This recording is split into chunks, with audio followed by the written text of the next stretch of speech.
Like we have to, it's a, what's the, like a control group? Yes. Like we have to have the control of this is where it was on the table at this point in time. I think that's fair. You know what we didn't do? Introduce ourselves. Oh shit, we didn't. No, that's okay though. Well, my name is Jordyn. I'm Lyndsey.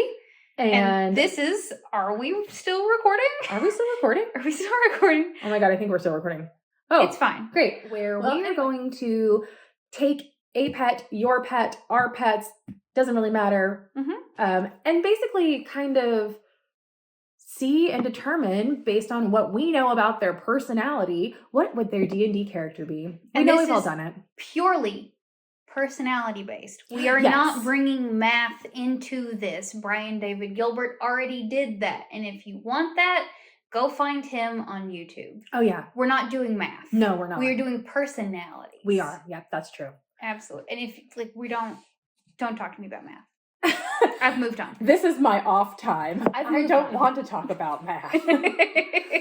Unless it's see, that's where it gets hairy. The only math I will do is for my D&D character. That's different. Otherwise, I've moved on. I think that's fair. We all have calculators now. Yeah. But you know what we don't use calculators on? Well, I've never used a calculator when I'm sitting there trying to calculate damage. I've done it one time, and I think it was while we were doing the like timed combat. Oh, sure. And I was freaking out because I have to count on my fingers, and I'm like, I don't have time. I don't have time for this. Fingers for this. I don't have time for this. And so I had to do it on my calculator so it would go faster. We look over, Lindsay's taking her socks off to count on her toes. Oh my God. I've done it. If like while I've been playing from home before, I have had to resort to counting on my toes. You know what? I'm proud of you for admitting that. It's fine. We're all human. I am a words person. I am a fun story person. Math, someone threw it at the wall of my brain and it slid off. Yeah. So we don't. If you like math, why are you here? Hey, I like math. Oh my God, I'm sorry.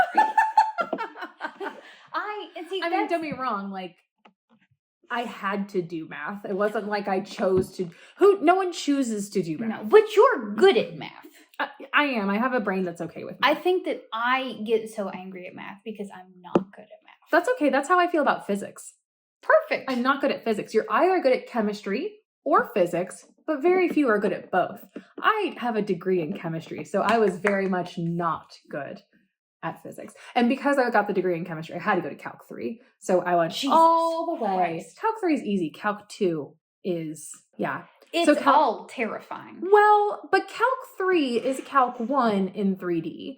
And it's not as hard as you think. There's just another it's like geometry variable. calc. Exactly. It's just another variable, but it's still Calc 1. Much, much easier than Calc 2. Calc 2 was so hard that our professor for Calc 2 was the head of the math department. Wow. The highest score, he pulled some math genius out of his back pocket when it came to grading because he graded on a scale. Nobody failed his class. Good job, buddy. Nobody. He didn't let anyone fail his class. Because we're all sitting there, we're like, listen, like, I'm getting like 65, 70 on this exam. And he's like, don't worry about it. And like, that's easy for you to say, sir. I'm going to worry about it. He's like, no, I'm a math professor. I know. And so we were like sitting there and he's like, well, like, what's the grading scale? And it was like 85 to 100 was an A. I'm like, okay. And then it was like 70 to 85 was a B. Perfect. Like, okay. And it's like 0 to 70 is a C. Okay. And I was like, thanks, buddy. Nobody failed his class. That's amazing. But that's how hard it was. I think I got a B. Like, that's how hard that class was. Like, it was so hard. Yeah. Anyway. The last math class I will ever take in college was statistics. Yeah. Because statistics made sense to me. I made an 82, and when I turned in the exam, I cried. Oh. Because it was an online exam, and it immediately graded you, and it popped up, you got an 82. I cried in class. Oh. And I was like, I'm done. I'm free. Yeah. I'm free. Yeah. I don't ever have to do it again. But also, like, it was hard for me. It is hard. Like, but it was statistics made sense because Sure. it was it's very wordy. I was going to math. say, that's what I didn't like about It's it. wordy math. That's what I didn't like and about it's like, I can read this sentence. Yeah. And I can put together the math that I need to do with this. Yeah. From the amount of, if you would just talk me through. Sure. I mean, don't get me wrong. I took 0 English classes in my 4 years of college. Really? Yeah, I didn't have to take any because I got them all done in high school, so I didn't have to take any credits. Amazing. I didn't take anything. If I had a writing requirement, I didn't take it. Jesus. I said, no, thank you. And I didn't take it. So it's okay. Just very different types of study. Very different. And this is a look into your hosts. This is who you're looking at. We got two. So true. We have both sides of this coin right now. It's like we are our twin characters. We are. But the exact opposite. That's like, but our twins are exact opposites. So we are our twins. We are our twins. We are actually. Yeah, no, absolutely. We absolutely are our twins. Yeah. But does that mean Phoebe's good at math?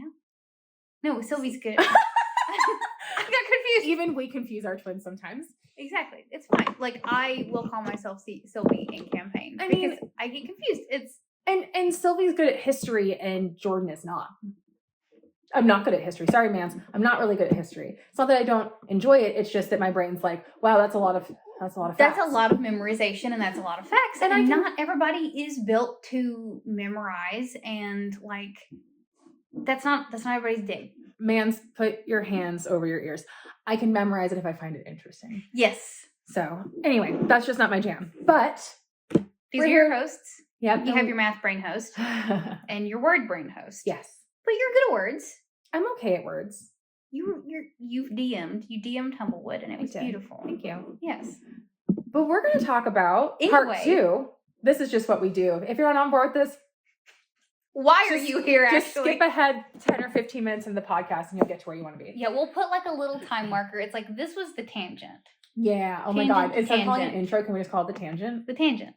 Absolutely. I'm here for it. The cold open is the tangent. Okay, great. Well, this tangent is at 9 minutes and 44 seconds. Excellent. I can almost cuss. Almost. We did anyway. We're going to add a couple minutes to the beginning. Wait, no, we could just put it at the end. Let's switch it. Cut it. So we're talking today. We just did the episode on Willow, who is our young, small, female, white floofy dog. Yes. Now we're going to talk about her sister, who is another small female white floofy dog, but she is older. She is 11, almost 12, I think. Yeah. Years old. And so this is where we're going to talk about Smile today. Like who Smile is today, because who Smile was when she was younger may very well have been the same as Willow. But as they age, the aging classes may be a little bit different. We're going to kind of go through her 6 abilities, where we think she's strongest, and kind of see what class fits best for her. And Smile, I do this in all the time. Smile, who we're talking about, her personality is very, like, she's very calm. She's very poised. She's very gentle. Yes. Like, just like a positive presence to have in the room. And not saying that Willow is not a positive presence to have in the room, but like a positive, like when I say presence, I mean like off to the side in her bed, hanging out, vibing, doing her own thing. Yep. Agreed. Like that's what Smile does. Agreed. She's just kind of there, exuding good vibes into the room. Agreed. Yes. Agreed. I think when it comes to her abilities, strength ain't one of them. No. I mean, I don't think she's weak, but she is older, so we have to take that into consideration, that as an older character, and I mean, there are definitely old fighters. There are definitely, what do they call it? Like old man strength. Like it's a real thing. It's a real thing, but old man strength and old fighter strength is something that has to be like worked for. Yep. Honed. I was going to say honed. Like that is something that is honed. That is something that is, you have to strive to stay strong. Yep. I don't think that that's that important to Smile. No, I don't either. I don't think that she's like, I have to be a tough bitch. No. And you know, to be fair, I don't think she's ever put up a fight with us. No. So I don't even know. She's always how strong she is. No, she doesn't. She's never tried to wriggle away. No. She's never tried to push away. Nope. She's never fussed. Nope. Not once. Nope. Not one time. Nope. She's just perfect. So, like, I mean, I'm going to say average strength because I can't put her as weak because we don't really know, but definitely not one of her top highest abilities. Dexterity wise, probably also pretty average for the same reason, right? We don't know. I mean, I've never seen her like fumble jumping onto or off of the sofa. Yeah. So she's not like doing kick flips. Sure. She's not doing either of those things. Nope. I think those are pretty mediocre as well. Yeah. On the same note, Constitution, her health and stamina, again, maybe not what it was when she was younger, but I think all of those are probably solid 10s. They are great for a woman of her age. Correct. She is perfect. She's got one tiny little health issue. Just a little one. It's just... So, but I still think average. Average. For her age, breed, signalment, the whole shebang. And it's mild. It is mild. Average. Yeah. So I'm going to give her straight 10s on all those. 10, 10, 10. Intelligence. I think she's smart as fuck. I think she's smart. I think she's very smart. I think she's got high intelligence. I also think she has high wisdom. I do too. Charisma, above average. Yes. But it's not something that... So she's very poised. Very But poised. it's not something that she... What's the word? Flaunts. Yeah, like flaunts. Like she does not ride the coattails of her charisma. No, that's not what she vibes on. No, she's not. Oh, and I forgot to do this. I did this in the beginning of Willow's episode, but we are using the 2024 D&D Player's Handbook. And in there, in the beginning, it's on page 10. It actually has the abilities and the descriptions. So strength measures physical might, dexterity measures agility, reflexes, and balance. Constitution measures health and stamina. Intelligence measures reasoning and memory. Wisdom measures perceptiveness and mental fortitude. And charisma measures confidence, poise, and charm.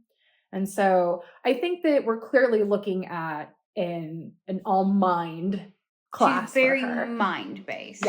Yeah. So then let's go to, let me find the page. Where are they? Not me not knowing where things are in this new book. It's a brand new book. You're not supposed to know where. You can't just know things. I don't. That is true. I can tell you what. No one is omniscient. We're just looking through the book. We're gonna find it eventually. It's a brand new book. Flippity flippity. So just there it is. We got it. Okay. I'm sorry. That's okay. That's adorable. I unlocked my phone for a half of a second. God. That's a little white dog. That is a little white dog. Probably doesn't have the personality there. That's great though. Yeah. Classes. Obviously, she's not a barbarian. Nope. I don't think she's a bard either. I could be convinced, but because charisma is not like punching you in the face with her. That's true. She could probably weave a beautiful story though. So you know what? I would need to look at the subclasses. We'll come That's back one that I need the subclasses for. She could be a cleric. Yes, I was going to go cleric off the jump. She could be a cleric. Druid? She could be, and she does like being outside. Mm-hmm. She does for a little white fluffy dog. She does like being outside. She's a very outdoorsy little white fluffy dog. So I'll ponder druid. Okay. Not fighter. Nope. Not monk. Nope. Not paladin. Not ranger. Not rogue. No, not sorcerer. Not warlock. Or warlock. Maybe wizard. I'm going to put warlock back in there. Okay. For one reason and one reason only. Okay. One of the subclasses I think might work for her. But we'll come back to that. Okay. So absolutely. Let's start with bard. So let's start there and see kind of what we have. So with bard, the subclasses that we have are College of Dance. That ain't her. Not she. Her dancing days are over. She's not throwing it back. She is not. College of Glamour. Weave beguiling fey magic. Now, the image, again, if you have not seen the art in the 2024 Player's Handbook, please look at it. It's beautiful. Buy the book, if only for the art. Sure. The College of Glamour is like Rockstar. I feel like that was her in her younger days. I can see that. I don't think that's her now. Today, no. I mean, it's like charm person and mirror image. So, College of Lore is the one that I would consider for her. College of Valor is really more of a melee based bard, and that's not Smile. But College of Lore, now I will say, Smile is a wonderful bard name. Oh my god, it is. It's kind of a cute bard name. It's actually really sweet. I love that a lot. And like I could see College of Lore just because the picture that I have in my head is like while, and this could be also, I think I know the Warlock subclass that you're going for. And it could also be that. But just like having someone, like having a bard in the corner of a tavern, just like telling stories. Yes. Just to keep people calm. And to keep people kind of like, hey, let's just be easy breezy and like be comforting to them. Yeah. And like be welcoming and make it feel, because like, I know me, live music has its place. Sure when does. I am walking into a tavern or just a regular restaurant and there is a live band playing in a very small restaurant, I will turn around and leave. I am too old for that. I'm just too loud. Too old for that now. Let me eat. Like, just let me I don't eat. want to have to scream at my partner for him to be able to hear me across the table. No, like it has its place. Sure does. And if I have followed this band to this restaurant to listen to them play on purpose, sure. If I walk in and it's anyway. No. It's okay. You can finish your thought. Yeah, just like I'm not into that. But if we walk into a bar or a restaurant or a tavern or a bookstore and there's someone in the corner telling stories, perfect. That's Smile. Give me someone on a stage just like reading poetry out of a book any day. I love that. Let's go. I love that. Now, Cleric is our next choice. I like totally skipped the entire Cleric class. Now, there's only a couple domains in here. Life, which is really focused on healing. She's not a service dog. She's not. I think she has a very like calming presence about her. Absolutely. So I can almost see that with it. I don't think light is hers because it's very much like fire and it says bright light, bring light to banish darkness. All about that sacred flame. Sure. And I don't hate the idea of her banishing darkness because again, I think she brings that kind of comfort. She is a well of light in and of herself. Correct. So maybe that was her in her early days and now it's like retired, you know? She's tired. It's okay. Trickery domain just ain't her. No. I think she's too sweet. And then lastly is the war domain, which again, just not really. Okay. Not really her, in my opinion. No, I agree. Okay. No. So really, I think life would probably be the one cleric one that we could consider for her. But I don't even know if that really fits her. No, because she's not, I think like maybe light would fit her better then. I think we can confidently pin that in her younger days. Yeah. Cleric of light. Okay. Cleric of bringing the light. Okay. Are we going to rule out cleric then? Are you comfortable with that? I am, because I just don't think any of the subclasses fit her the way I want them to. Exactly. Especially when lore fits so nicely. Yeah. So, okay, that's fine. That's a-okay. So then druid, this could be fun for her, actually. Okay. So there's a couple options that I think we'll like. So there's Circle of the Land. I've never felt like a great connection with the Circle of the Land druid. Any of my land druids, please tell me how you've made this work in like a super cool, like flavored way. Because I think, you have to pick, the section you have to pick your Circle of the Land. Oh, wait, hang on. Sorry, everyone. I'm learning as we're going along here. So Circle of the Land spells, whenever you finish a long rest, choose one type of land. Arid, polar, temperate, or tropical. Consult the table below that corresponds to the chosen type. You have the spells listed for your druid level and lower prepared. Is that how it was? No. Okay, because I like that better. That's what I was going to say. That's where, forgive us, everyone. I haven't read through all of the subclasses yet. We're all learning here together. We are. So, no, because I believe the way that it was is you had one. You had one. For the whole time. Correct. Because like the concept of making like a swamp druid always really appealed to me, but was very specific.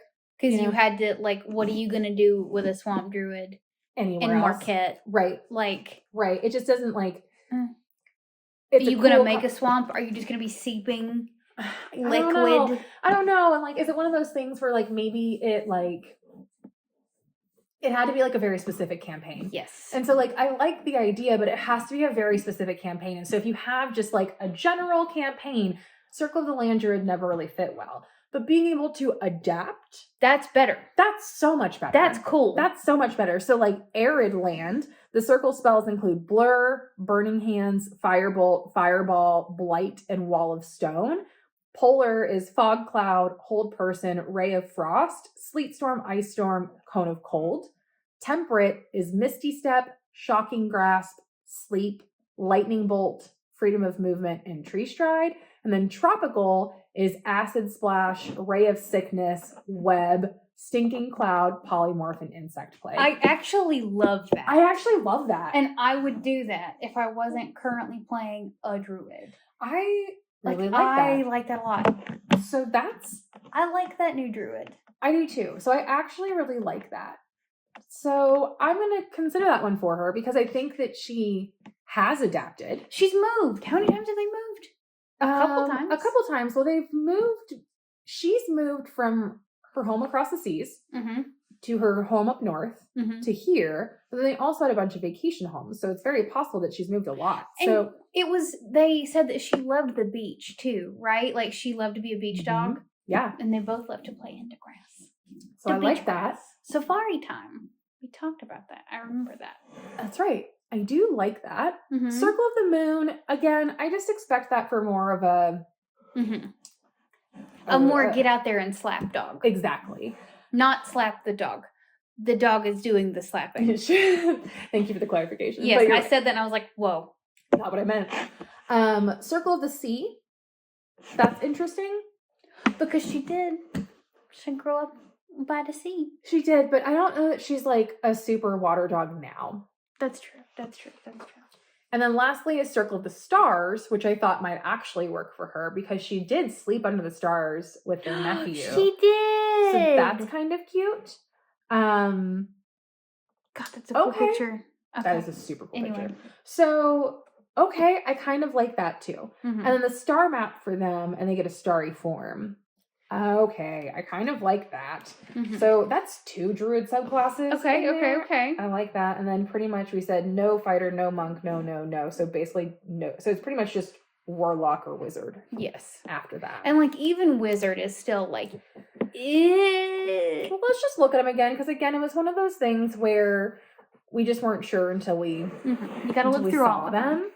So for warlock, the only one I'm really feeling for her is Celestial. Absolutely. But again, that is very much healing, and I don't really get a big warlock vibe from her. So I do think that that's a bit of a stretch.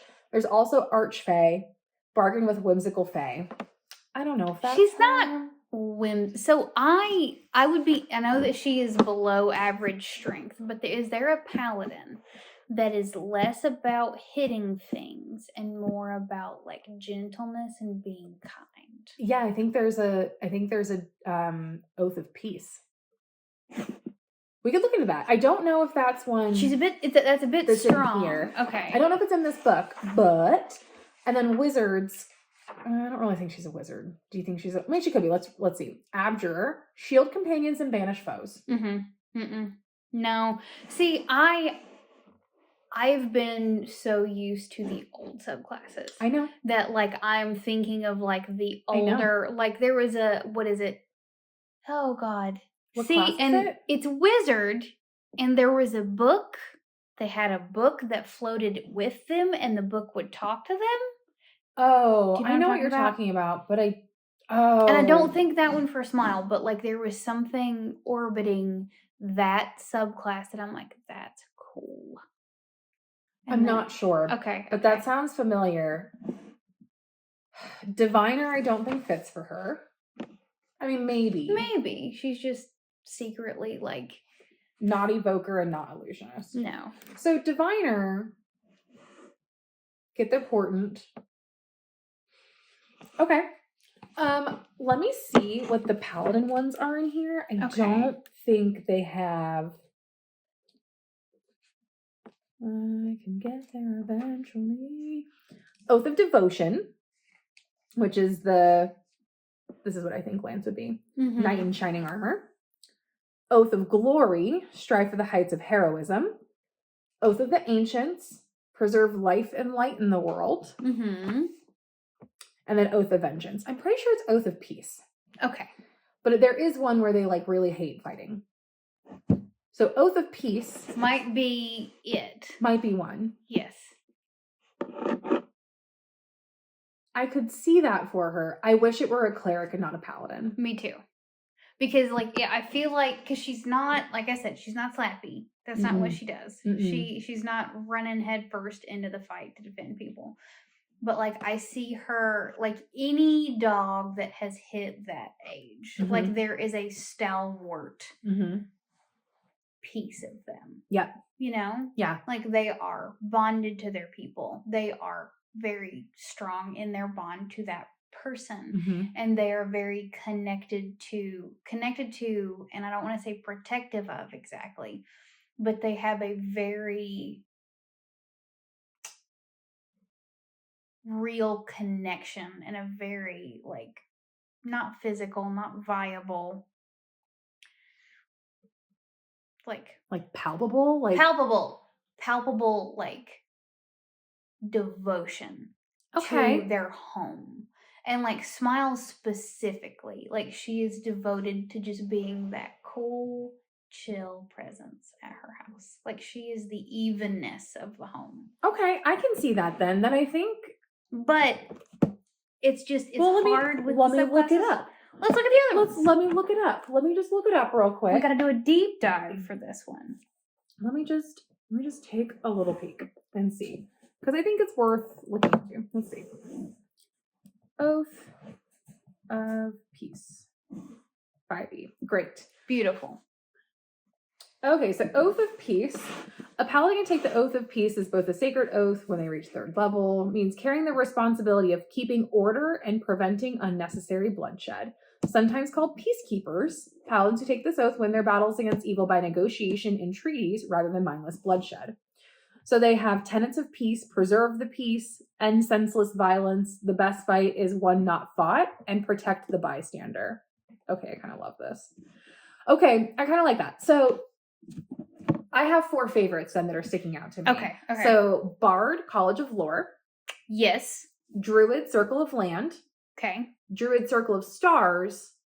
And this Oath of Peace. Give me a little bit more with the Circle of Stars. So the Circle of Stars, just like about it in general. Yes, and like why? For me, convince me. So for me, the Circle of Stars is kind of like, it's a connection with nature, but I mean, very much Cygnus-esque. Instead of being connected to the land, they're kind of connected to the sky, the night. Yes. And so I don't necessarily know. I imagine that someone who's playing a Druid Circle of Stars, I imagine that they're very much at peace. Okay. So I can see that being like meditative. Yeah. The night school. Okay. Like finding peace and comfort. Yes. In that, and then embracing the light of the night as the stars. And bringing that comfort. Exactly. Okay. So that's kind of what I'm feeling. Is it perfect for Smile? No, but I like the idea. I like it a lot. And I'm especially considering, like, from what we know of her having, like, slept under the stars with their family members. Yeah. So I think that kind of fits, but it is very much one little piece and part of it. It's a boop. So those are my 4 favorites. Is there any other ones that you liked? That's what I got. Cool. That's what I got. So, Bard, College of Lore. That one's my favorite right now. I think that's my favorite too. I see her sitting in the corner, I don't know why, with little glasses on, reading a book. Absolutely. And I see her just like welcoming people to the table, telling them stories, collecting stories, and kind of going that way. She's had plenty of time to collect those stories. And like she gives off that like wizened. Yes. Like, I've been collecting these stories for a very, very long time. And I have stories from all up and down the coast. Yes. Like sitting like on the coast. Yeah. And like getting stories from people that come in on their ships. Yep. And from sailors. And I think that that's very Smile. That's very Smile. And I just can't get over the fact of a bard named Smile. It's a bard named Smile. So I like that. The Druid Circle of Land, again, is like adaptability and just like being able to kind of like fit into whatever environment she's in. But I don't know that there's a personality trait in there other than just the fact that she's moved a lot that really ties me to it. She's adaptable. But like I think that, and this is not me saying anything negative about Smile whatsoever. Sure. But I think she's really comfortable where she is now. I agree with that. I think that she would like to stay in one place. I can see that. That is, again, past Smile and not current Smile. And we're basing it on current Smile. We have to go with what we see. Circle of Stars, I think, still fits. I think Paladin Oath of Peace, again, kind of fits in the slightly younger Smile. Yes. I agree that, like, I think that if she were put in a situation, she would be a peacekeeper, but I don't know that she's like, you know how some dogs are just like, no, don't do that, and like correctors and like kind of like a police in general, but not necessarily like a my dog. Exactly. My dog. Oath of Peace. Oath of Peace. I don't know that that's Smile now, so I'm leaning more towards College of Lore or Circle of Stars, but I think College of Lore is taking it for me. I think College of Lore has my vote. I think that's it. We got it. And I mean, we've already explained kind of with her background. I mean, she's moved a lot. She's collected a lot of stories with her. And now she sits in the corner of her tavern or keep and just kind of tells stories, meets new people, has her little glasses on, and just jots down stories. And also, like, we're just going to make a note here at whatever time this is, because I don't know if this is something that we can share. 34 minutes. But with her mom's having the business that they have and bringing a lot of other dogs. That's a great point. I didn't think about that. She's met so many other dogs. She has. So she has so many other stories. I think that's so perfect. And she can tell the young pups. They said, isn't she really good with puppies? She is good with puppies. And so she tells them stories. Oh my God. College of Lore Bard. Beautiful. Beautiful. Not what I expected for her. Neither. I really thought we were going to go cleric, and I just didn't like them for her. Like, none of the cleric... Like, cleric is difficult for me. Because, like, I don't even think we have time for me to tangent about clericness. Because, like, they're clerics, the way that I play a cleric is very much different than the way that I think a lot of people play cleric. Because Cygnus, the cleric that I played, for those of you that haven't watched our videos. Well, I think that those exist. They're out there somewhere. Cygnus she's there. She's in them. She's there. Yeah, because I think where Victor and Cygnus we're on the ship. I think that's part of it. Yes. So Cygnus is the Twilight cleric. She was my first ever D&D character that I actually got to play. She is my favorite thing that I have ever created with my brain. Yep. And Cygnus has gone from being a soft, I don't know how to play D&D. I'm just a cleric who is going to be gentle. I was told they needed a healer. I was literally told that they needed a healer, and I'm like, cool. What's a cool cleric? And then Cygnus happened. But Cygnus has gone from softness to wearing full plate at all times. But she's still a cleric. And so the way that I see cleric now is not the same way that I saw cleric at the beginning. And I think of cleric in full plate. Clerics in full plate. Interesting. And like, to me, that's just kind of, and like, it looks a little bit more paladin-y to me now. And like, I think that it would be a really interesting exercise for me to play like a soft cleric. Oh. But I also don't want to play any more healing classes. We don't have to, right? I don't have to. Clerics don't have to be healers. Clerics don't have to be healers. Or domain cleric can just You don't even have to, but then that's not soft. Exactly. Trickery. Look at Jester. Hey. From Critical Role. She's like, I don't heal. Trickery cleric would probably be the perfect way for you to do that. At least for like, especially for what's in here. I mean, we can mold any 2014 5e class, subclass, domain, whatever, to 2024 rules. We can do that. We can figure it out. But because I love clerics. But trickery, I mean, they've got great spells. Even outside of healing. Healing, they've got like, okay, great, you got Cure Wounds, you got Healing Word. I can do it really fantastic. Good. But they have there's so many other cool spells. And like, I That's my thing. But once again, Cygnus is beloved of me, and if any of you guys can draw really well, please hit me up. What's up, chat? So, yeah, Bard was not what I was expecting for Smile. Me either. But I think it fits the best. Me too. All right, Great. College of Lore Bard for Smile, and right. that is episode 2 in the books. Whoop, whoop. Hot off the press. Testing and trying to see which of these versions works best for audio for everyone. Man, so, thanks for listening to, what is this now? Like an hour and 10 minutes. Hour and 8 minutes. Hour and 8 minutes of us just kind of living our best lives. We honestly, are. like this is the best. This is actually why we work together. Yes. So that we can do this. But yeah, so that was episode 2 of. Are we still recording? Are we still recording? Oh my, we are actually still recording. Oh god. Okay. Bye. Okay, bye.